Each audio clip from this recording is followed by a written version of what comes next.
Hi, I'm Matt. I'm the person behind Fontio, and I'm just going to give you a quick video showing you how to use the Google fonts which are available on the basic tier of Fontio. So I've just installed Fontio into this new store, set up, there's literally nothing here, and that's what it looks like because it's been published.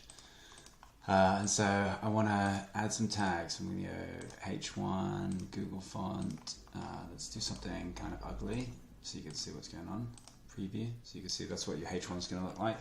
And I'll click save, and let's add a couple other ones. I think this is a H2, so I want to do H2 as well, and we'll do it super big. Oops, I didn't preview that, but I know it's going to look the same. Now it should show up in two places, here in your customized store screen, and it should show up here on your actual site. It shouldn't show up in your typography section in the back end. So there you go, you've got your nice new, wonderfully beautiful font. And if we're customizing the store as well here, it should be rendering there. So you can go and work with it now. So this is stupid, let's say, hello world. Great, that's how you add Google fonts in Fontio.